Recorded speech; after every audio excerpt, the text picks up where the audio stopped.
की सही हकदार, मददगार सरकार फिर एक बार। हिमाचल प्रदेश के सभी मतदाता 4 नवंबर को वोट जरूर डालें। चैनल 1 न्यूज की ओर से जनहित में जारी।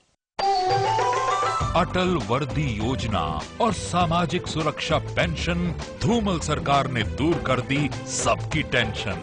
भाजपा वोट की सही हकदार, मददगार सरकार फिर एक बार। PACL इंडिया लिमिटेड पेश करते हैं Pearls Residency Mohali, Pearls City Mohali, Pearls Royal Garden Sehore, Pearls Gateway Madurai, Pearls Township Bhatinda, Pearls Riviera Cochin, Pearls Gateway Tower Noida और Pearls Corporate and W mall New Delhi. Projects of PACL India limited.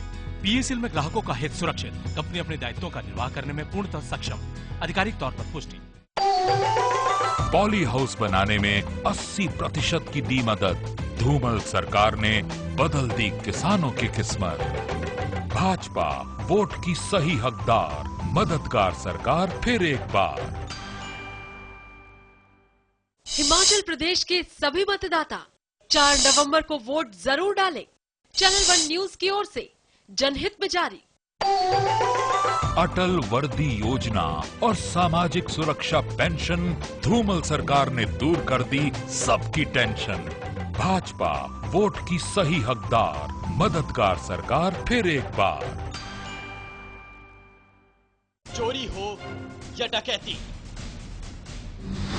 लूट हो या फिरौती,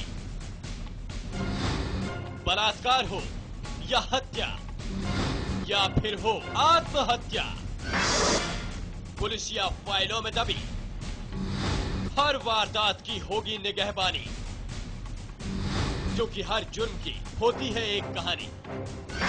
देखिए जुर्म की दास्तां रात 11 बजे सिर्फ चैनल 1 न्यूज पर। हिमाचल के संग्राम में युवा होंगे तुरुप का पत्ता, वही जीतेगा जो करेगा युवाओं के दिल पर राज। अनुराग ठाकुर, बीजेपी के युवा सेनाध्यक्ष। 108 फ्री एम्बुलेंस सेवा की सौगात, हर गरीब को मिला है इसका लाभ। भाजपा वोट की सही हकदार, मददगार सरकार फिर एक बार। हर गरीब को मिला सस्ता राशन, धूमल ने दिया स्वच्छ व कुशल प्रशासन। भाजपा वोट की सही हकदार, मददगार सरकार फिर एक बार। हिमाचल प्रदेश के सभी मतदाता 4 नवंबर को वोट जरूर डालें। चैनल 1 न्यूज की ओर से जनहित में जारी। मजदूरों को मिला दिहाड़ी का नया उपहार, 75 रुपए से किया 150, गरीबों की उम्मीदों को दी धूमल ने नई आस। भाजपा वोट की सही हकदार, मददगार सरकार फिर एक बार। हिमाचल प्रदेश के सभी मतदाता 4 नवंबर को वोट जरूर डालें। चैनल 1 न्यूज की ओर से जनहित में जारी। पॉली हाउस बनाने में 80% की दी मदद, धूमल सरकार ने बदल दी किसानों की किस्मत। भाजपा वोट की सही हकदार, मददगार सरकार फिर एक बार। अटल वर्दी योजना और सामाजिक सुरक्षा पेंशन, धूमल सरकार ने दूर कर दी सबकी टेंशन। भाजपा वोट की सही हकदार, मददगार सरकार फिर एक बार।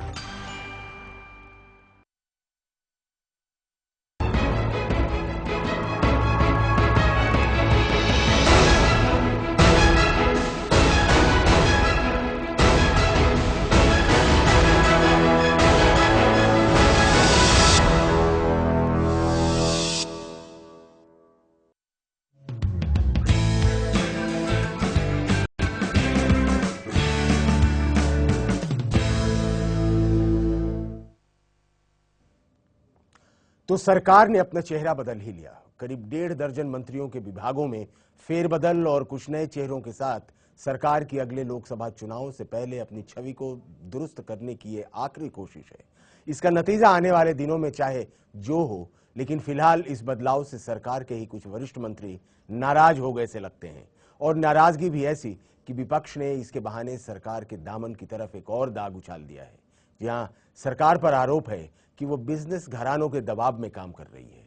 नमस्कार, मैं हूं उदय सिन्हा, आप देख रहे हैं न्यूज लाइन। और न्यूज लाइन में आज हम बात कर रहे हैं मंत्रिमंडल में फेरबदल से मंत्रियों की नाराजगी की।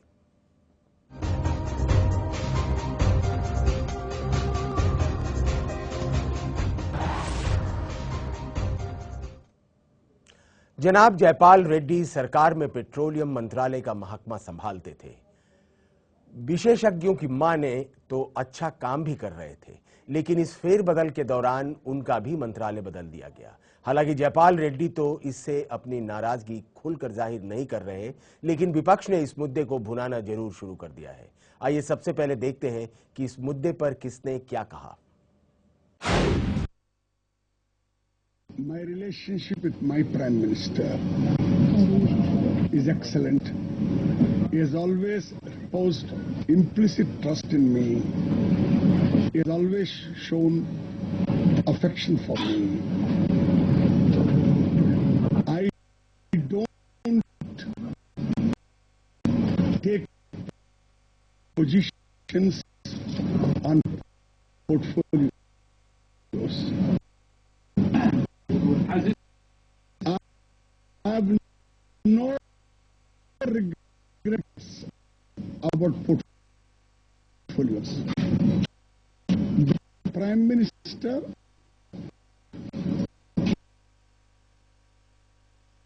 took me into confidence about the change in my portfolio.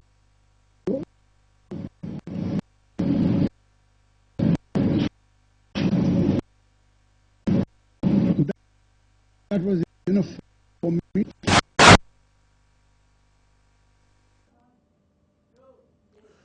तो जयपाल रेड्डी ने अपना कार्यभार तो संभाल लिया है नए मंत्रालय में, लेकिन ऐसा लग रहा है कि वो संतुष्ट नहीं थे। ऐसी कुछ खबरें भी आ रही थी कि जयपाल रेड्डी साहब के जो चाहने वाले हैं उन्होंने अपनी नाराजगी भी जाहिर की है। और दूसरी तरफ जो प्रतिक्रिया है बाहर के लोगों का, कुछ लोगों का कहना है कि जयपाल रेड्डी साहब पेट्रोलियम मिनिस्ट्री में बहुत अच्छा कामकाज नहीं कर रहे थे। वो चीजों को, वो जो भी फाइलें थी उसे डिले कर रहे थे, निर्णय नहीं लेने का उन पर आरोप लगाया जा रहा है।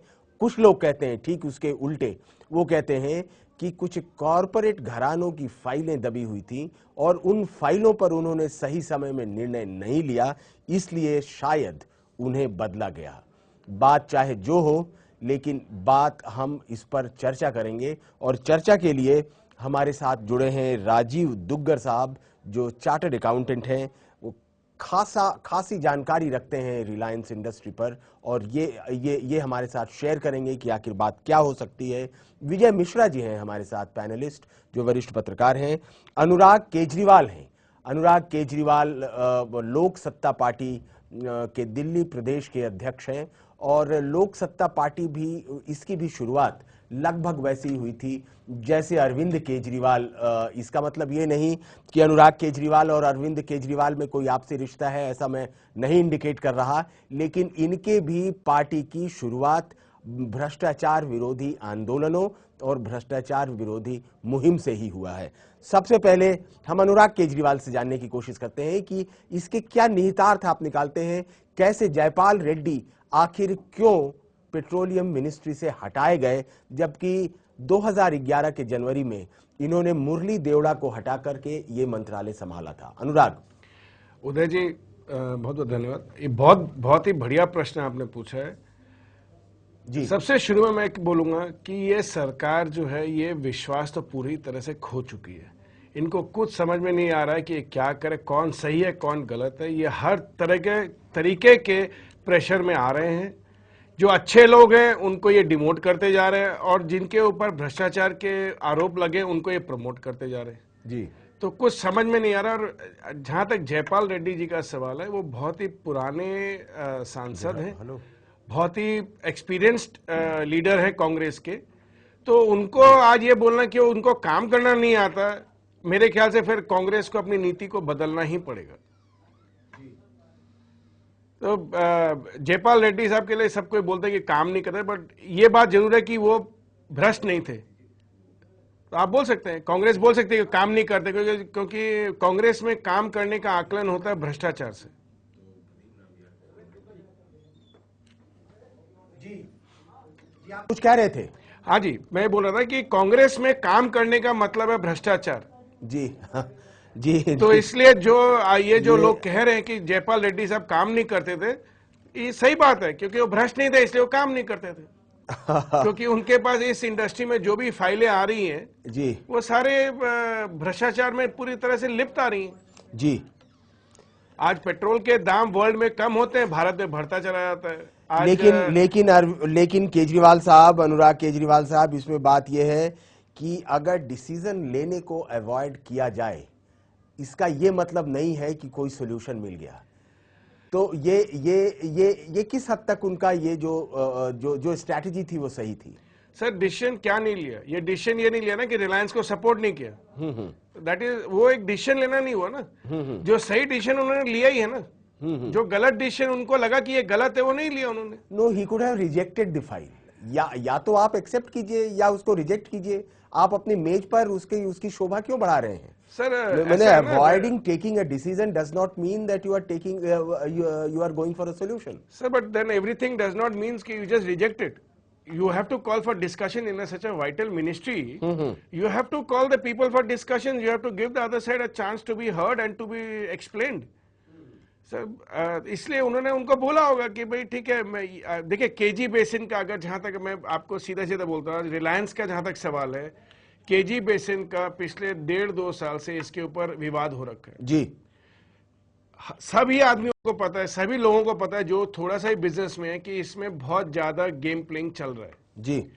हो सकता है जयपाल रेड्डी ने कहा कि भाई ठीक है, हम आपके ऊपर स्ट्रेट अवे एलिगेशन नहीं लगाते, we give you a chance to improve yourself. चलिए ठीक है अनुराग केजरीवाल साहब, आपने ये अहम जानकारी दी हमें। हम चलते हैं विजय मिश्रा के पास और उनसे जानने की कोशिश करते हैं। विजय मिश्रा जी वरिष्ठ पत्रकार हैं, चीजों पर अपनी नजर रखते हैं। सियासत और देश की तमाम चीजें जो हैं वो उनके नजरों के सामने से होती रहती हैं, उस पर वो महत्वपूर्ण अपने कमेंट देते हैं। विजय मिश्रा जी, तो जयपाल रेड्डी के मंत्रालय को बदला जाना कैसे देखते हैं आप इसको? इससे साफ जाहिर होता है कि ये सरकार उद्योगपतियों के दबाव में काम करती है जी, और यही सरकार नहीं, इसके पीछे का भी इतिहास यही रहा है जी कि सीबीआई के एक डायरेक्टर ने रिलायंस इंडस्ट्रीज के कुछ दफ्तरों पे छापा मरवाया था, तो उनका तबादला कर दिया गया जी। और ऐसे तबादलों में जब कहा जाता है कि प्रशासन की सुविधा के लिए ये काम किया गया जी, तो अभी जो मंत्रिमंडल का फेरबदल हुआ उसमें भी ये कहा जाएगा कि नए चेहरों को लाने के लिए मंत्रिमंडल को कुछ यंगर नई पीढ़ी का दिखाने के लिए ऐसा फेरबदल किया गया है। लेकिन इस फेरबदल के बाद साफ जाहिर है क्योंकि श्री रेड्डी ने केवल फाइलों को रोका नहीं, कई फैसले रिलायंस इंडस्ट्री के हित में नहीं थे, भारत के हित में थे, भारत सरकार के हित में थे। उस करोड़ों की बचत हुई भारत सरकार जी। ये 7.2 बिलियन की ये डील होनी थी RIL और BP के बीच में। यह जानते हुए भी ये सभी किसी को क्लियर है कि 100% FDI अलाउड है इस सेक्टर में। इसके बावजूद रेड्डी साहब ने कैबिनेट के लिए नोट बनाया, कैबिनेट में अप्रूवल के लिए रखा और अप्रूवल मिलने के बाद भी उसका क्रियान्वयन नहीं किया। क्या कहेंगे आप? क्या ये रोकने की डेलिबरेट कोशिश थी? नहीं, जैसा कि अनुराग जी ने कहा कि किसी चीज पे अगर तुरंत फैसला नहीं लिया जाता है तो इसका मतलब ये नहीं कि रोका जाए। अहम मुद्दों पर जो देश के हित में जिसका बहुत महत्व है, उस पे विचार विमर्श, छानबीन बहुत जरूरी है, क्योंकि एक बार कोई गलत फैसला हो गया तो उससे बहुत सारा नुकसान होगा और उस वक्त ये कहा नहीं जा सकता कि हमसे ये चूक हो गई। तो चूक को दूर रखने के लिए, चूक नहीं उसको सुनिश्चित करने के लिए लोकतांत्रिक प्रक्रिया में तो ढेर सारे पक्षों से बात करनी होगी, जांच पड़ताल करनी होगी और तब किसी निश्चित फैसले पर पहुंचा जा सकता है। चलिए विजय मिश्रा जी, हम चलते हैं रमेश दुग्गर साहब के पास जो CA हैं, इस मामले पर अच्छी पकड़ है उनकी। और रमेश दुग्गर साहब, मेरी आवाज आ रही है आप तक? हाँ जी, आ रही है जी। रेड्डी के जमाने में लगभग 26% शेयर मार्केट में, शेयर परसेंट में जो रिलायंस के शेयर हैं उसमें गिरावट आई। क्या था मसला, क्या था? क्यों, अगर ये डेलिबरेट कोशिश थी भी अगर रोकने की, रेड्डी साहब क्यों रोकते थे रिलायंस के इसको, यह जानते हुए भी कि एफडीआई 100% अलाउड है? क्या कैबिनेट में जाना उचित था? और कैबिनेट से नॉड मिलने के बाद भी, अप्रूवल मिलने के बाद भी उसके क्रियान्वयन में उन्होंने 6 महीने से ज्यादा की दूरी की। जी दुग्गर साहब। देखिए, मेरा सोचना यह है जी कि रेड्डी साहब एक नॉन परफॉर्मिंग एसेट थे। वो हमेशा सेफ रहना ज्यादा बेहतर समझते थे, ये सोचने के बजाय कि बाद में सॉरी फील करें। जी, इसीलिए उन्होंने, हम रिलायंस का तो 7.2 बिलियन डॉलर की डील थी, कैन एनर्जी की 9 बिलियन डॉलर की डील थी। जी, अगर आप इसको रुपी टर्म्स में देखें तो हर भारतीय एक दिन की डीले का 1 रुपए का नुकसान कर रहा था रिलायंस की डील में, और ₹1.25 नुकसान कर रहा था हर भारतीय कैन एनर्जी की डील में, यानी ₹2.25 का नुकसान। मिनिस्टर से एक्सपेक्ट किया जाता है कि वो नए नए आइडियाज लेकर आएगा। मैं आपको एक छोटे से मुल्क की बात बताता हूं, इंडोनेशिया। इंडोनेशिया ने 0 करो पॉलिसी लगाई। उन्होंने केरोसिन के यूज को 0 कर दिया और केरोसिन के 3 kg के सब्सिडाइज सिलेंडर उन्होंने पब्लिक को दिए। हिंदुस्तान में IAM की स्टडी है, 40% केरोसिन पीडीएस का ब्लैक में बिकता है और सरकार 16,000 करोड़ रुपए की सब्सिडी केरोसिन पे देती है। एक मिनिस्टर होने के नाते ये बहुत पहले 0 करो की पॉलिसी हिंदुस्तान में इंप्लीमेंट कर सकते थे, जिसको ये ईमानदारी कहते हैं। आज देश में पब्लिक सेक्टर अंडरटेकिंग्स जितनी भी रिफाइनरीज हैं, वो उनका लगभग $4 पर बैरल ग्रॉस रिफाइनरी मार्जिन है, जबकि प्राइवेट रिफाइनरीज का $8 पर बैरल ग्रॉस रिफाइनरी मार्जिन है। तो यानी $4 पर बैरल हम, हमारी कंपनियां PSU ठीक काम नहीं कर रही है। एज ए मिनिस्टर इन्होंने कभी उसको नहीं देखा। जी, अगर हम डीजल के दाम ₹2 बढ़ा दें तो पेट्रोल ₹8 घटा सकते हैं। पूरा देश इस बात पर बहस करता रहा कि आप जो है SUVs के अंदर डीजल इस्तेमाल हो रहा है, उसको टैक्स लगाइए, टैक्स लगाइए। अरे अगर हमने ₹2 का डीजल बढ़ा दिया होता और ₹8 पेट्रोल घटा दिया होता, जनता को आराम मिलता और गाड़ियां बिकने लगती पेट्रोल की बगैर इसके डीजल के बजाय। इसलिए रेड्डी कभी नया नहीं सोचते थे। मैं तो ये सोचता हूं रेड्डी को इतने टाइम तक रखा ही क्यों गया, और अब भी उन्हें science and technology and earth sciences क्यों दिया गया? खाली ईमानदारी एक पैमाना नहीं होता। आप कैसे कहते हैं वो ईमानदार थे? मैं कहता हूं उन्होंने डील अटकाई इसलिए कुछ वो एक्सपेक्ट कर रहे थे जी कि उन्हें कुछ मिल जाए, इसलिए ये आप ऐसा सोच आरोप लेना तो नहीं लगा रहे दुग्गर साहब? ये एक तरीके से आरोप लगा रहे हैं कि वो कुछ एक्सपेक्ट कर रहे थे। ऐसा भी हो सकता है, क्योंकि ग्लास आधा भरा या आधा खाली कौन तय करेगा? जी बिल्कुल। एक और भी आरोप है जयपाल रेड्डी के ऊपर, वो ये कि जो फ्यूल का रिफॉर्म है, जो पेट्रोलियम का रिफॉर्म है, वो उसके पक्ष में नहीं थे और इसकी वजह से वो कई बार टांग अड़ाते थे, अड़ंगा लगाते थे और उसको प्रोएक्टिव सपोर्ट नहीं देते थे। क्या कहेंगे आप? देखिए, ऐसा है, फ्यूल रिफॉर्म्स के बारे में कभी किसी राजनेता ने सही तरीके से जनता के सामने बात नहीं रखी। जी, अगर मैं आज पेट्रोल के दाम नहीं बढ़ाता हूं तो मैं कर क्या रहा हूं? मुफ्त में तो पेट्रोल मिल नहीं रहा है, मैं जनता के टैक्सेस को उसमें फीड कर रहा हूं। सारी हमारी पेट्रोलियम कंपनीज इनएफिशिएंट हैं।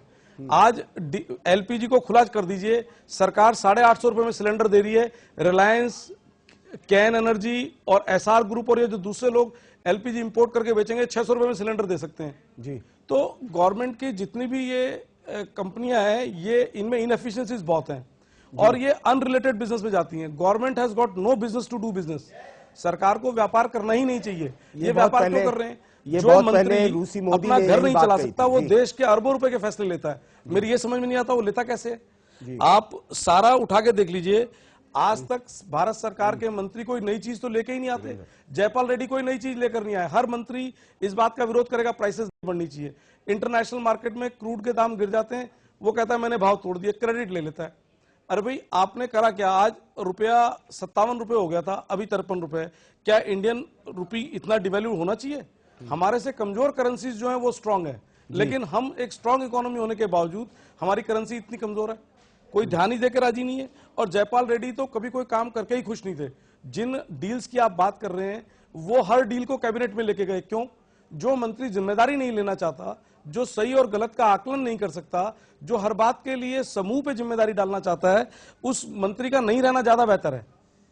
जी, मतलब कि वो जो भी निर्णय चाहते थे वो समूह में लेना चाहते थे, इंडिविजुअली अपने ऊपर कोई भी बात का आरोप वो लेना नहीं चाहते थे। अनुराग केजरीवाल साहब इशारा कर रहे हैं कुछ बोलने के लिए। जी अनुराग जी।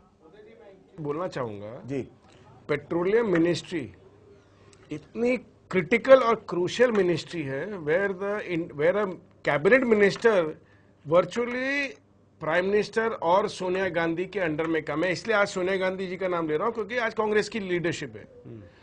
इतना क्लोज मॉनिटरिंग होता है, उसमें कोई भी minister can not take a independent decision. First, secondly आज जो दुग्गल साहब इनको जो इतना ब्लेम कर रहे हैं कि इन्होंने कोई डिसीजन नहीं लिया है। आज कैन ऑयल केजी, अगर आप केजी बेसिन का देखें तो their output is fallen by 50%, उसमें मिनिस्टर तो कहीं इन्वॉल्व नहीं है। आज Reliance RIL has defaulted on all their outputs after a long time. तो एंड ऐसा ये कोई बोले कि रिलायंस को सपोर्ट नहीं मिला गवर्नमेंट से, I think this is a gross understatement कि Reliance is not being supported by government. नहीं, जो बात जो थी, जो दुग्गल साहब जिस बात की ओर इशारा कर रहे थे कि वो कोई भी निर्णय के लिए अपने आप को सामने नहीं लाना चाहते थे। वो चाहते थे कि 4 व्यक्ति मिलकर इस निर्णय को लें तो उसकी जिम्मेदारी बंट जाए। मैं बोला तो आपको कि भाई जहां कांग्रेस, जहां prime minister is directly overseeing a ministry and Sonia Gandhi is directly overseeing a ministry, a critical ministry like petroleum, उसमें इनके पास ऑप्शन क्या है? He has to take the concurrence of everybody. Anurag ji, हम मुंबई चलते हैं। मुंबई से हमारे सहयोगी प्रदीप नाम्बियार साहब जुड़ गए हैं। हमारी कोशिश थी कि ऑडियो विजुअल दोनों मिले, लेकिन कोई एक लाइन में खराबी की वजह से वो ऑडियो के जरिए हमसे जुड़े हैं, फोन लाइन पर उपलब्ध हैं। प्रदीप जी, प्रदीप नाम्बियार,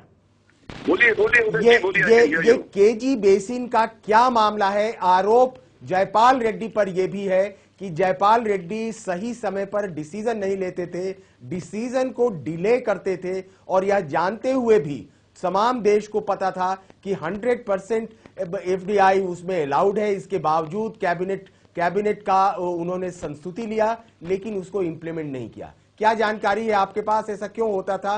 क्या जयपाल रेड्डी का हटाया जाना वहां से उचित है, अनुचित है? we have to understand that KG Basin D6 block जो है सबसे बड़ा नेचुरल गैस के रिजर्व्स है, और ये पूरे देश का सबसे बड़ा नेचुरल गैस के रिजर्व है, और ये रिलायंस के पास है। रिलायंस इंडस्ट्रीज, मुकेश अंबानी। तो मुकेश अंबानी के रिलायंस को अभी फिलहाल कैग ने बहुत सारे स्ट्रिक्चर्स उन पे निकाला है, ताकि ये बहुत सारे चीजों पे कैग ने इंक्वायरी मांगा है। कैग ने कहा कि ये कंपटीशन एलिमिनेट कर दिया था रिलायंस को, जिस प्रकार से D6 ब्लॉक दिया गया, रिलायंस को जिस प्रकार से कॉन्ट्रैक्ट अवार्ड किया, अनरीजनेबल रेट्स पे कॉन्ट्रैक्ट अवार्ड किया गया था। कैग का ये भी कहना है कि ये जो गैस का फाइंड हुआ, when gas was found, Reliance immediately went to the media without informing the government. CAG says that Reliance has made big profits in this particular deal where D6 blocks of KG Basin are concerned. तो ये जब मुद्दा सामने आया तो हम ये देख रहा कि a new kind of phenomenon that is there prevalent right now, that corporates also decide the ministers of their department. ये dangerous trend आ चुका है। ये बहुत बड़ा dangerous trend है कि corporates ये तय कर रहा है कि हमारा डिपार्टमेंट, कॉर्पोरेट, हमारी कंपनी कौन से विभाग में आता है, उसका मंत्री कौन बनेगा, आज ये कॉर्पोरेट डिसाइड करने लगा है। हमने देखा पहले मणिशंकर अय्यर जी थे तो उनका भी रिलायंस से नहीं बनता था, तो मणिशंकर अय्यर को हटाया गया था। And the same thing has happened with mister Jaipal Reddy. बीच में जयपाल रेड्डी ने रिलायंस को बार बार 2-3 मुद्दे पर उनको इंक्वायरीज पे नोट कर दिया था। रिलायंस ने इन स्पाइट ऑफ जो नेक्स्ट जो प्राइस, गैस के प्राइस बढ़ाने का टाइम है 2014 को है नेक्स्ट EGOM के हिसाब से, the empowered group of ministers 2014 को उनका टाइम है गैस के प्राइस ऊपर बढ़ना या कम करना वो तय करना। बट रिलायंस अभी से चालू है कि गैस के प्राइस को बढ़ाओ। रिलायंस का एक ही कहना है कि हम इट इज नॉट अफोर्डेबल और गैस का प्राइस को आपको बढ़ाना पड़ेगा, और जयपाल रेड्डी इसको टोटली खिलाफ है, केवल कि गैस का प्राइस अभी हम बढ़ाएंगे नहीं। दूसरा है कि रिलायंस ने जिस प्रकार से इंफ्रास्ट्रक्चर कॉस्ट बढ़ा है केजी बेसिन का, वो कैग ने भी पूरा पॉइंट आउट किया है कि जो इंफ्रास्ट्रक्चर। प्रदीप नाम्बियार साहब, हमारे साथ मजबूरी है कि कमर्शियल ब्रेक लेना पड़ेगा। ब्रेक लेने के बाद हम फिर आपके पास वापस लौटते हैं और इस चर्चा को जारी करते हैं। लेते हैं एक छोटा सा ब्रेक, जल्द लौटते हैं।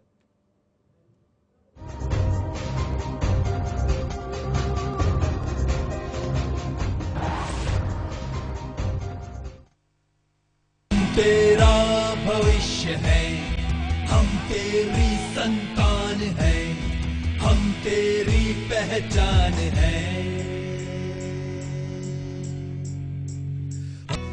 सबसे आगे सारे जहां में, तू सबसे आगे, तेरी मोहब्बत है सबसे आगे।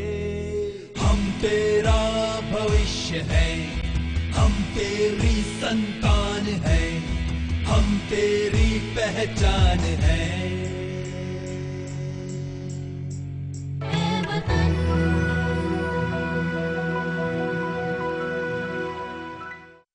हिमाचल प्रदेश के सभी मतदाता 4 नवंबर को वोट जरूर डालें। चैनल 1 न्यूज की ओर से जनहित में जारी।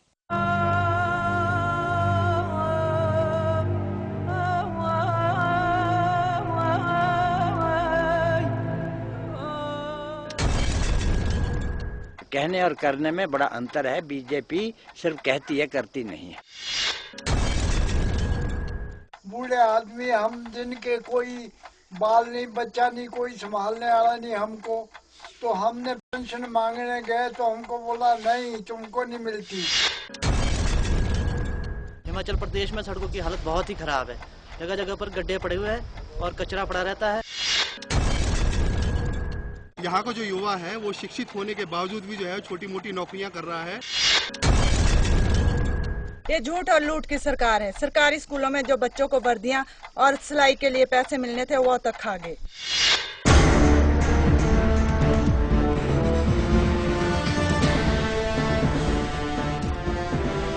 राजा वीरभद्र जी बहुमत से जीत कराए, जिससे हिमाचल की खुशहाली बढ़े। हिमाचल प्रदेश के सभी मतदाता 4 नवंबर को वोट जरूर डालें। चैनल 1 न्यूज की ओर से जनहित में जारी। ओ हिमाचल की जनता, आई है दीदी ममता, जनता के हक की खातिर, जिसने ठुकरा दी केंद्र की सत्ता। अब आपका फर्ज भी है बनता, जब सबको देखा बार बार, हिमाचल में टीएमसी अब की बार। हिमाचल में व्यवस्था परिवर्तन के लिए घास फूल के निशान का बटन दबाएं। हिमाचल के संग्राम में युवा होंगे तुरुप का पत्ता, वही जीतेगा जो करेगा युवाओं के दिल पर राज। अनुराग ठाकुर, बीजेपी के युवा सेनाध्यक्ष। 108 फ्री एम्बुलेंस सेवा की सौगात, हर गरीब को मिला है इसका लाभ। भाजपा वोट की सही हकदार, मददगार सरकार फिर एक बार। चोरी हो या डकैती, लूट हो या फिरौती,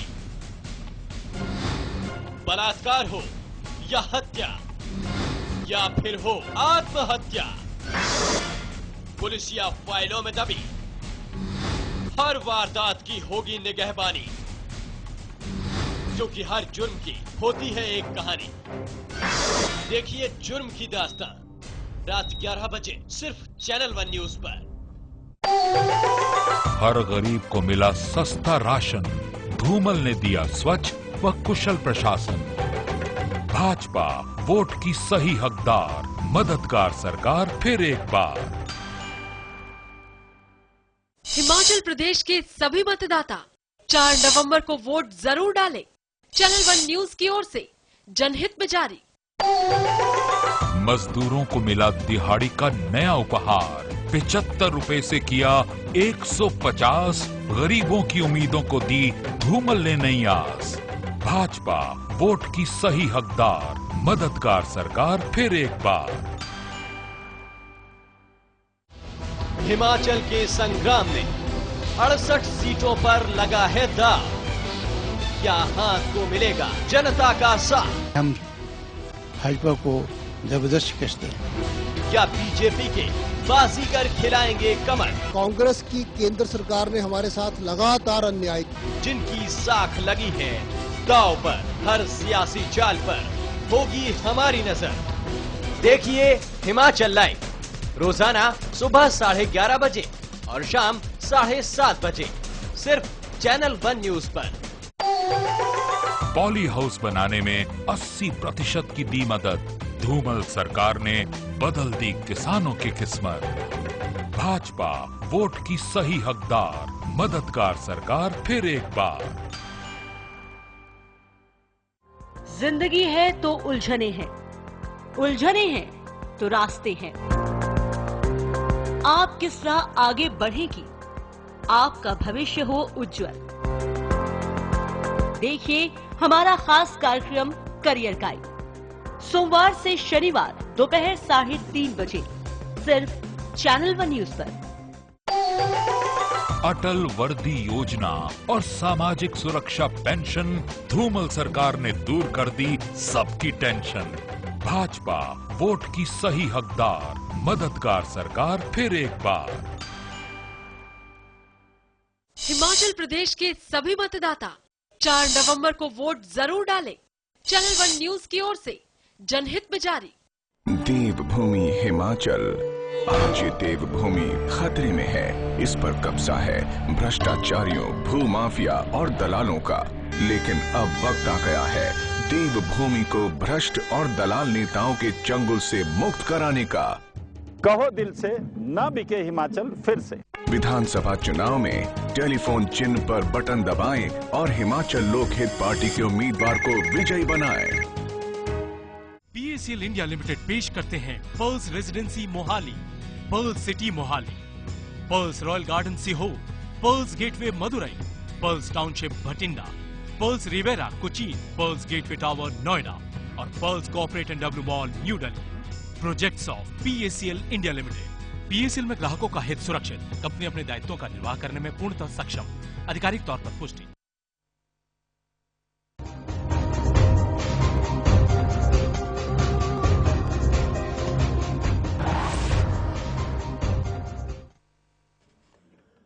ब्रेक के बाद आप सबका एक बार फिर से स्वागत है हमारे खास प्रोग्राम न्यूज लाइन में। ब्रेक पर जाने से पहले हम चर्चा कर रहे थे जिसमें रेड्डी साहब के जाने की बात थी और इसमें 2 मत थे। हमारे जो पैनलिस्ट हैं, पैनलिस्ट का एक धड़ा ये कह रहा है कि रेड्डी का जाना उचित है, इसलिए कोई डिसीजन नहीं लेते थे, कोई निर्णय नहीं लेते थे। दूसरे धड़े का कहना है, जो कि ज्यादा महत्वपूर्ण, हमारे ये प्रदीप नाम्बियार साहब आरोप लगा रहे थे कि अब एक गलत ट्रेंड शुरू हो रहा है, कॉरपोरेट घराने के दबाव में मंत्री बदले जा रहे हैं। हम लौट के आने के बाद चलते हैं सीधे रमेश दुग्गर के पास और रमेश दुग्गर से जानने की कोशिश करते हैं कि जो प्रदीप नाम्बियार ने जितनी बातें कही उस पर उन्हें क्या कहना है। रमेश दुग्गर जी। आजकल ये फैशन हो गया है जी कि हर किसी बात पर रिलायंस को या किसी भी कॉरपोरेट घराने को आप गाली दो। आप मुझे बताइए, मैं रिलायंस का एडवोकेट नहीं हूं, आप मुझे ये बताइए कि जो गैस रिलायंस दुनिया हिंदुस्तान में निकाल के लाया वो आज से पहले कोई ला पाया? वो खुद ही कह रहे हैं कि बिगेस्ट फील्ड है। फिर जो गैस रिलायंस 2000 इतनी जल्दी ले आया, ONGC वो 2016 तक निकाल के लाती। सरकार कोई काम करती नहीं, जो करता है उसे करने नहीं देती, देश तड़पता है और हम आरोप लगाते हैं। आप एक छोटा सा उदाहरण देता हूं, हिंदुस्तान जिंक को सरकार ने डिसइन्वेस्ट किया। हिंदुस्तान जिंक की इतनी बड़ी फैक्ट्री को 500 करोड़ में बेच दिया। जिसने बेचा, क्यों बेचा, सही बेचा, गलत बेचा, उसे छोड़ देते हैं। लेकिन आज डिसइन्वेस्टमेंट के बाद वो 1 लाख करोड़ का माल बना रही है। उसमें गवर्नमेंट ने जितने में बेची उससे ज्यादा रेवेन्यू मिल रहा है और जो रेसिडुअल स्टेक बच गई वो आज 20,000 करोड़ में वो लेने को तैयार है। तो वैल्यू जनरेशन प्राइवेट बॉडीज जितना करती हैं उतना गवर्नमेंट नहीं करती। आप मुझे बताइए, रिलायंस 8 रुपए पर बैरल ग्रॉस रिफाइनरी मार्जिन ले रहा है, क्या सरकार ले पा रही है? सरकार की तमाम रिफाइनरीज $4 पर बैरल ग्रॉस रिफाइनरी मार्जिन ले रही है। कई बार ऐसा हुआ है जब PSU जिस दाम पे तेल बेचते थे उससे सस्ता एसआर और रिलायंस बेचते थे। क्यों? PSUs के अंदर लीकेज बहुत है। मैंने केरोसिन का थोड़ी देर पहले आपको बताया था कि इंडोनेशिया के अंदर 0 करो पॉलिसी लगी और उन्होंने केरोसिन खत्म कर दिया और उसमें इंडोनेशियन गवर्नमेंट को, छोटा सा देश है, $1.5 बिलियन बचा। आज हिंदुस्तान हर साल 16,000 करोड़ की सब्सिडी केरोसिन ऑयल पे दे रहा है। सब जानते हैं केरोसिन ऑयल पड़ोसी देशों को इधर उधर चोरी चकारी में जाता है, मिलावट में जाता है, लेकिन हम ये एक्शन नहीं ले पा रहे।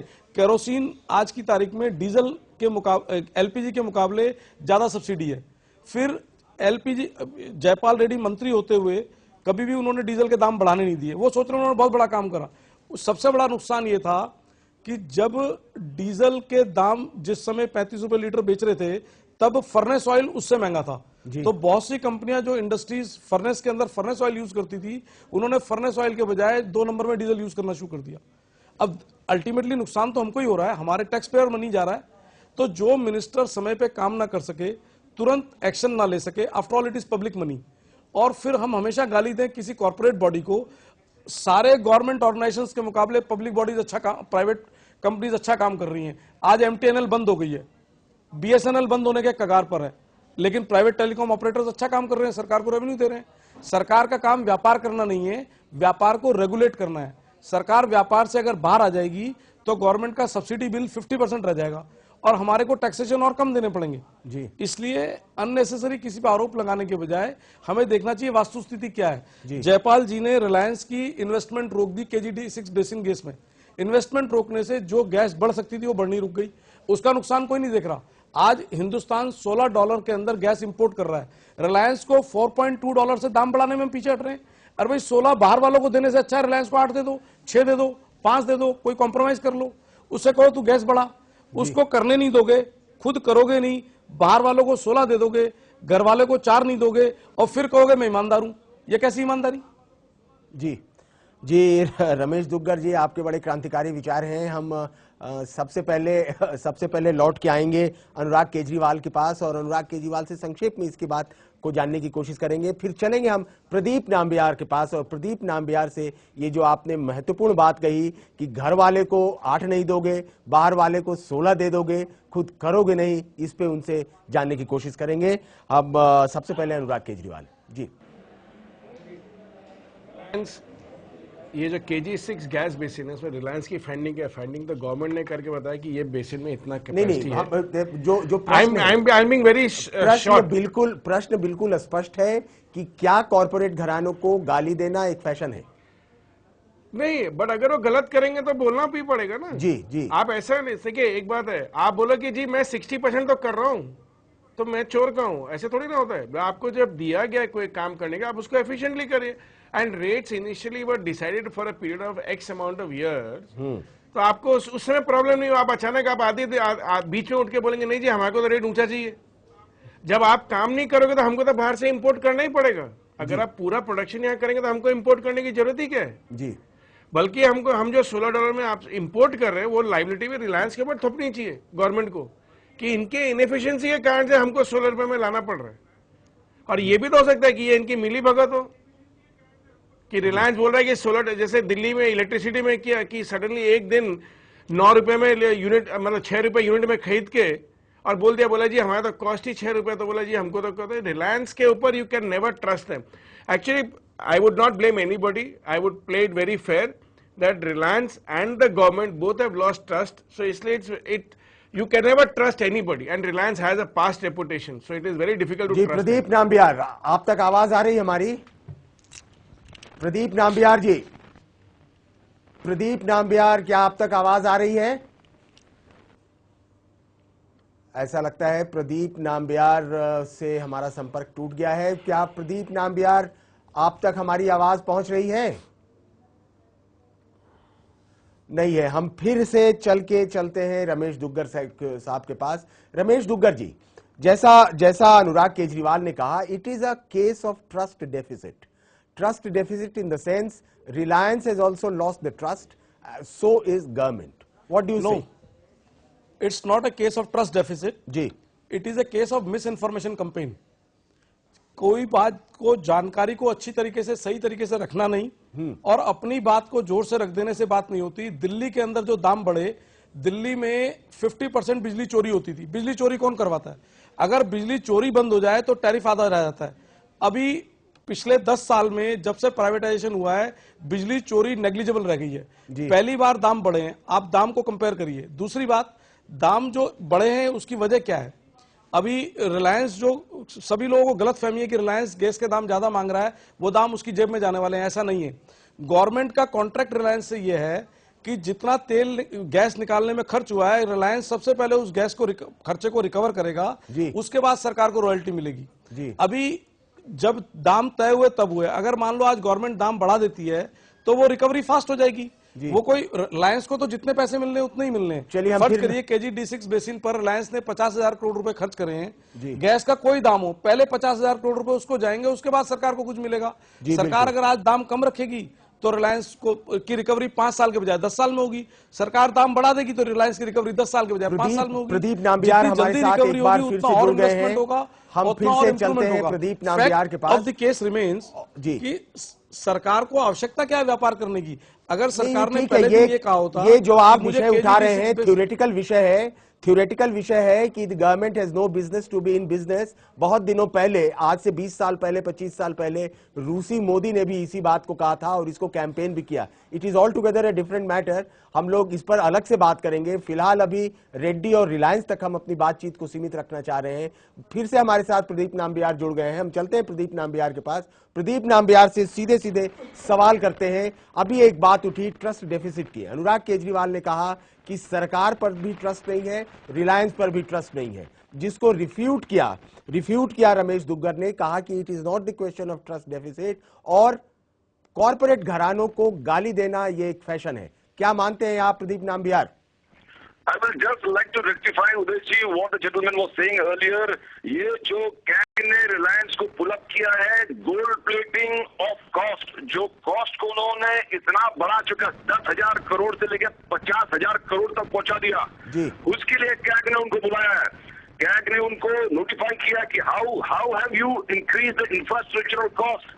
जब आपने कहा था कि 40 मिलियन यूनिट्स प्रोड्यूस करेंगे तो प्रोजेक्टेड आपने डबल कर दिया, 40 मिलियन से 80 मिलियन यूनिट्स आप प्रोड्यूस करने का एस्टिमेट दिए, और जब आप प्रोडक्शन डबल कर रहे हैं तो कॉस्ट 4 टाइम कैसे बढ़ गया? आप समझ रहे हो, 40 मिलियन यूनिट आप पहले कर रहे थे प्रोड्यूस, तो उसमें 10,000 करोड़ आपका खर्चा इंफ्रास्ट्रक्चर दिखा रहा था। जब आपने सेकंड प्रोजेक्ट आपने प्रपोजल डाल दिए तो 80 मिलियन यूनिट आप प्रोड्यूस करे तो 4 गुना 50,000 crore. we can understand doubling the production and doubling the infrastructural cost, but you're talking about doubling the infrastructure, doubling the production और 5 times the infrastructural cost. उसको CAG ने पुल आउट किया है। CAG ने बोला कि this seems to be unnatural, this seems to be gold plating of the cost. और जब 80 मिलियन यूनिट्स प्रोड्यूस करने का वादा किया था तो अभी वो 40 मिलियन यूनिट्स प्रोड्यूस कर रहा है, तो शॉर्टेज क्यों हो रहा है? तो इसमें भी जयपाल रेड्डी ने उनको बुलाया। जयपाल रेड्डी ने 3 चीज पर रिलायंस पे मतभेद था। रिलायंस RIL जो D6 सबसे बड़ा ब्लॉक, जयपाल रेड्डी का यह कहना था कि आपका नेक्स्ट इंक्रीज ऑफ प्राइस जो होगा 2014 में होगा, 2014 में ई-गॉम के सामने एक प्रपोजल पुट अप किया जाएगा। उससे पहले you can't do it, the law doesn't permit it, because 2010 में आपको ऑलरेडी प्राइस डिसाइड किया था और नेक्स्ट जो प्राइस इंक्रीज होगा 2014 में होगा। रिलायंस तुरंत प्रपोजल अभी भी कर दिया कि हमारा प्राइस, आप गैस का प्राइस आप बढ़ा दो।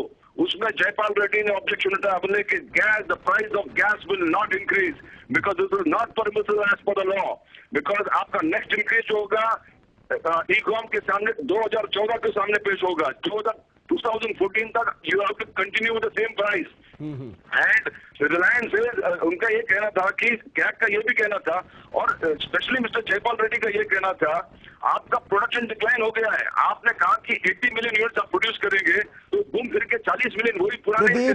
प्रदीप आपको रोकना चाह रहा हूं, माफ कीजिएगा। क्या आप मानते हैं कि कॉर्पोरेट घराने के दबाव में जयपाल रेड्डी हटाए गए? ये पूरे कॉर्पोरेट वर्ल्ड का कहना है, जो भी एनालिस्ट है सबका ये कहना है कि मणिशंकर अय्यर ने जब भी रिलायंस पर प्रश्न उठाया तो उसको ट्रांसफर किया गया। ये सेकंड टाइम है कि जयपाल रेड्डी ने उनको प्राइस इंक्रीज नहीं करने दिया, उनका प्रोडक्शन पे क्वेश्चन किया और कॉस्ट ऑडिट वापस करने को कहा तो तुरंत प्राइम मिनिस्टर ने जयपाल रेड्डी को वहां से हटा दिया। इसमें पूरे नथिंग। प्रदीप, प्रदीप, हमें दूसरी खबर पर भी आगे बढ़ना है। यही प्रश्न हम लेते हैं, एक सेंटेंस में जवाब चाहेंगे हम केजरीवाल साहब से। अनुराग केजरीवाल साहब, आप बताइए, क्या कॉर्पोरेट घराने के दबाव में जयपाल रेड्डी हटे? 100%। इसमें कोई इफ एंड बट या किंतु परंतु है ही नहीं। और रमेश दुग्गर साहब, क्या इसमें किंतु परंतु है? कॉर्पोरेट घराने के दबाव में रेड्डी साहब को हटाया गया? नहीं, मुझे नहीं लगता कि कॉर्पोरेट घराने के दबाव में जी ये हटाया गया, स्वाभाविक तौर से हटाया गया, ये रमेश दुग्गर साहब मानते हैं। हालांकि जयपाल रेड्डी स्वयं कह रहे हैं कि दूसरे मंत्रालय को में जाने पर वो इंटेलेक्चुअली एक्साइटेड है। Is not physically excited, is not mentally excited, he is intellectually excited to be transferred from petroleum ministry to science and technology. चलिए, ये बातें चलती रहेंगी। हम आज की दूसरी बड़ी खबर पर जाएंगे जो अन्ना हजारे को लेकर के है। अन्ना हजारे और जनरल वीके सिंह, हम इस खबर पर बढ़ेंगे। हम हमारे तमाम पैनलिस्ट हमारे साथ मौजूद रहेंगे, हम इनसे बात करेंगे।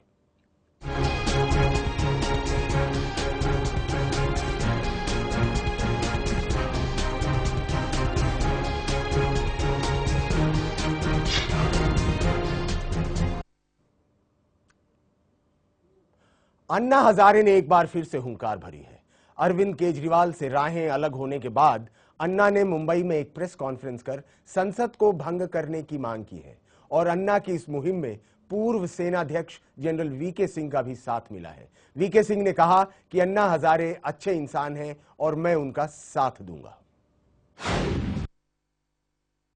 ये हमारे संविधान के मुताबिक सरकार हो, संसद हो, संविधान के मुताबिक चलनी चाहिए। आज वो संविधान के मुताबिक नहीं चल रही है। जब संविधान संसद में रखना था तो उसमें ये बताया गया है हम भारत के लोग इसको संसद में समर्पित करते हैं और उसमें अपेक्षा क्या थी, गरीब और अमीर का फैसला ना बढ़े। आज क्या हो रहा है, पूरे देश में गरीब और अमीर का फैसला बढ़ रहा है। कई लोग खाने के लिए जी रहे हैं, खाने के लिए, और कई लोग जीने के लिए खा रहे हैं। कई लोग क्या क्या खाओ इसलिए जी रहे हैं, क्या क्या खाओ, और कई लोग क्या खाओ इसलिए जी रहे हैं। जिस जमीन पर देश के लोगों का हक है वो निजी कंपनियों को बांटी जा रही है। सरकार की इन नीतियों से आम जनता परेशान है और सांसदों ने जंगल, जमीन, जल और खनिज के मुद्दे को संसद में उठाना भी बंद कर दिया है। इस बात का फैसला करने का हक भी देश की जनता को है। इसलिए अगले चुनाव में यह तय होगा कि देश की जनता किन नीतियों के पक्ष में है। इसलिए भी इस संसद का भंग होना अनिवार्य है। तो डिस्कशन की शुरुआत हम सबसे पहले विजय मिश्रा से करेंगे। वरिष्ठ पत्रकार हैं, विजय मिश्रा से जानने की कोशिश करेंगे कि विजय मिश्रा इसको कैसे देखते हैं। संसद भंग करने की मांग की है जनरल वीके सिंह ने और अन्ना की भी लगभग यही इच्छा है, लेकिन आज जिस बात की उम्मीद थी कि अन्ना हजारे की नई टीम अनाउंस होगी वो नहीं हुआ। विजय मिश्रा जी, विजय मिश्रा जी, विजय मिश्रा जी, क्या आप तक हमारी आवाज आ रही है? बिल्कुल आ रही है जी। तो आप कैसे देखते हैं इसको, आज जिसकी उम्मीद थी वो नहीं हुआ, संसद को भंग करने की उधर से डिमांड आ रही है, अन्ना हजारे और जनरल वीके सिंह, कैसे देखते हैं आप, क्या संसद भंग कर देनी चाहिए? जिस तरह से पूरे देश में भ्रष्टाचार को लेकर और राजनेताओं की संलिप्तता को लेकर माहौल बना है, उसमें संसद को भंग करने की मांग स्वाभाविक लगती है, खासकर उन लोगों के लिए जो कि जिन्होंने भ्रष्टाचार को एक बड़ा मुद्दा बना लिया है जी। और देश में भाषाओं, राज्य की सीमाओं को पार करते हुए भी सबसे बड़ा मुद्दा भ्रष्टाचार है ही जी। और लोग ये मानने लगे हैं, जैसे ही राजनेता की चर्चा होती तो वो पार्टियों की चर्चा नहीं करते, वो सीधे कहते हैं कि पॉलिटिक्स भ्रष्टाचारियों का गढ़ हो गया है जी।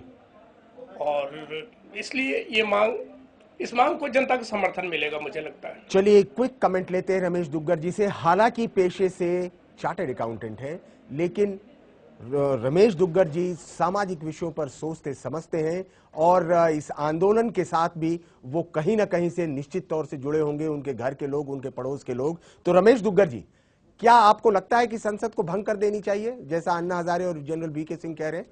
देखिए, मैं अन्ना हजारे जी की बहुत इज्जत करता हूं जी, लेकिन कोई भी मांग लेने से कुछ होता नहीं जी। अगर आज संसद भंग हो जाएगी तो देश के ऊपर कितना बोझ लगेगा चुनाव कराने में, इस पे किसने विचार किया है? जी। किसने ये सोचा है कि भंग होने के बाद जो लोग चुनकर आएंगे वो कैसे आएंगे? जी। अन्ना हजारे से ये पूछा जाए कि उनकी टीम के 5 महत्वपूर्ण सदस्य थे, 2 भूषण परिवार से, एक किरण बेदी, एक अरविंद केजरीवाल जी। और ये स्वयं, इन 5 में भी कई बातों पर एका नहीं होता था। जो आदमी 5 लोगों को नहीं संभाल सकता, उसके आह्वान पर संसद को आप भंग कर देंगे, फिर देश में दोबारा चुनाव करवाएंगे। सभी पार्टियां बिखरी पड़ी हैं, बीजेपी के अंदर नितिन जी पे आरोप है। कौन सा दल ऐसा है जो चला पा रहा है?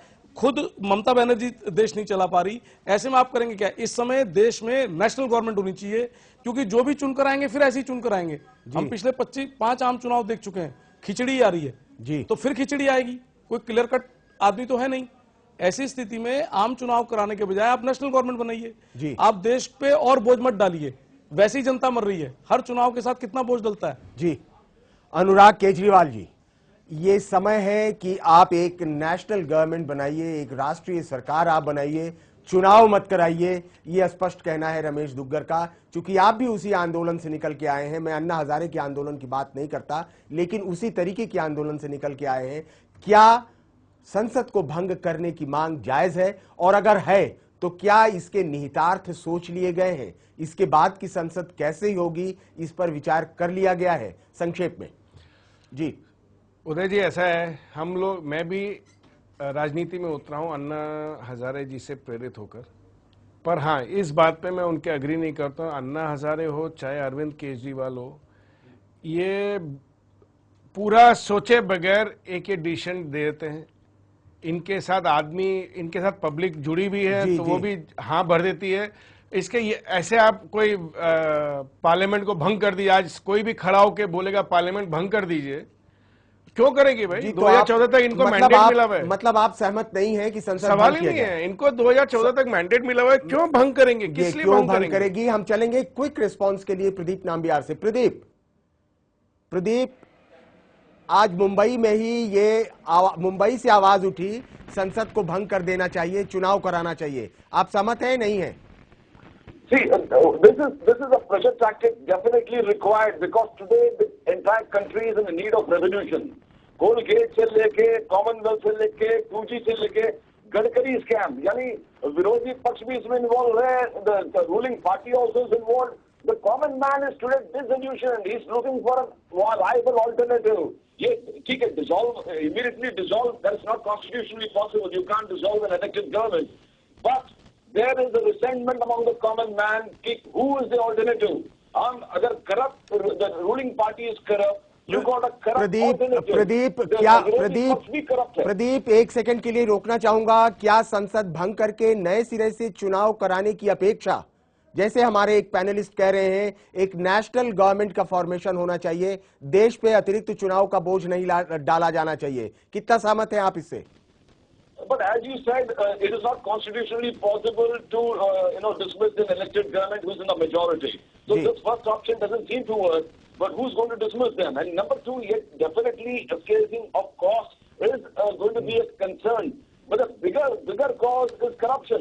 आज today common man is disillusioned. आज हम वही डिबेट कर रहे थे कि कॉर्पोरेट जगत ये डिसाइड करता है कि हमारा मिनिस्टर कौन होगा। ये हालत है, करप्शन एवरीवेयर, अपक्ष विपक्ष, ruling party, opposition, everybody involved. Though there is going to be a huge cost involved in electing, but again second thing is ये है कि viable alternative भी नहीं है. चलिए प्रदीप नाम्बियार जी, आपका बहुत बहुत धन्यवाद। आप हमारे साथ जुड़े और आपने ये महत्वपूर्ण डिस्कशन को आगे बढ़ाया। बात बहुत सही है कि जनता त्रस्त है, जनता ऑल्टरनेटिव चाहती है। तो फिलहाल न्यूज लाइन में इतना ही, लेकिन जाने से पहले हम आपको छोड़े जा रहे हैं एक कविता के साथ। इसे लिखा है त्रिलोचन ने। फिलहाल मुझे दीजिए इजाजत, लेकिन देश दुनिया की तमाम दूसरी खबरें जानने के लिए आप बने रहिए चैनल 1 न्यूज के साथ। धन्यवाद। और इसी के साथ हम अपने तमाम अतिथियों का भी धन्यवाद करते हैं। धन्यवाद। भटकता हूँ दर दर कहाँ अपना घर है, इधर भी सुना है उनकी नजर है। उन्होंने मुझे देख के सुख जो पूछा तो मैंने कहा कौन जाने किधर है। जो दुनिया से उबा तो अपने से उबा, ये कैसी हवा है, कैसा असर है। ये जीवन भी क्या है, कभी कुछ कभी कुछ। कहा मैंने कितना, नहीं है मगर है। बुरे दिन में भी जो बुराई न ताके, वही आदमी है, वही एक नर है।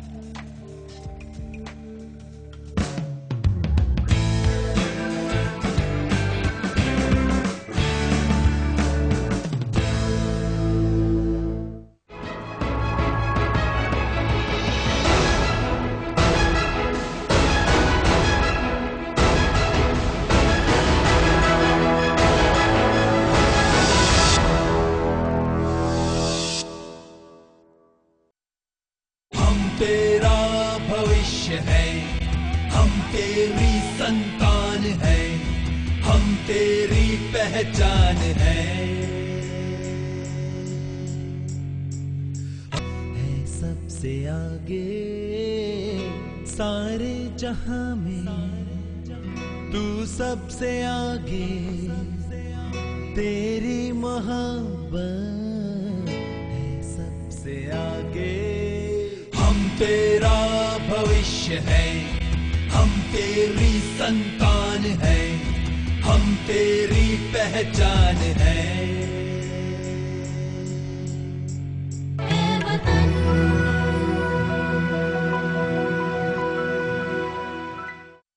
हिमाचल प्रदेश के सभी मतदाता 4 नवंबर को वोट जरूर डालें।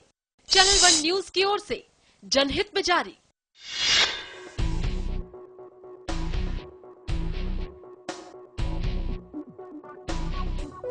हिमाचल में शिक्षा के स्तर को बढ़ाने के लिए सरकार ने किए कई वादे। आइए जानते हैं युवाओं की राय, क्या वो वादे पूरे हुए।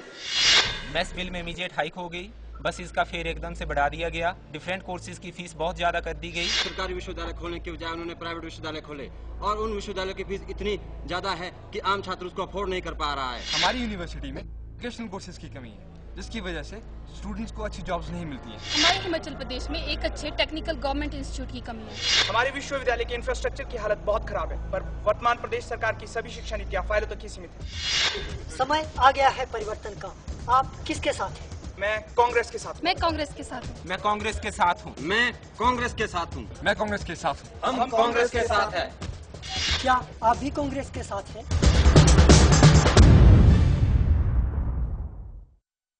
हिमाचल प्रदेश के सभी मतदाता 4 नवंबर को वोट जरूर डालें। चैनल वन न्यूज की ओर से जनहित में जारी। हम तेरा भविष्य है, हम तेरी संतान है, हम तेरी पहचान है। सबसे आगे सारे जहां में, तू सबसे आगे, तेरी मोहब्बत है सबसे आगे। हम तेरा भविष्य है, हम तेरी संतान है, हम तेरी पहचान है।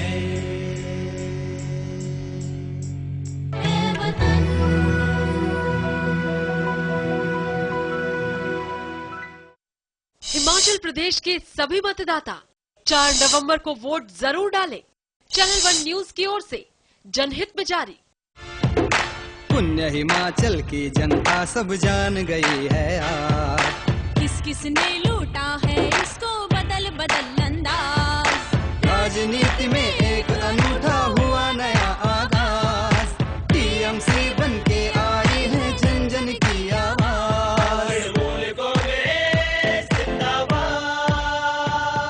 हिमाचल में व्यवस्था में पारदर्शिता और बदलाव के लिए घास फूल के निशान का बटन दबाकर हिमाचल हिमाचल के संग्राम में युवा होंगे तुरुप का पत्ता, वही जीतेगा जो करेगा युवाओं के दिल पर राज। अनुराग ठाकुर, बीजेपी के युवा सेनाध्यक्ष। 108 फ्री एम्बुलेंस सेवा की सौगात, हर गरीब को मिला है इसका लाभ। भाजपा वोट की सही हकदार, मददगार सरकार फिर एक बार।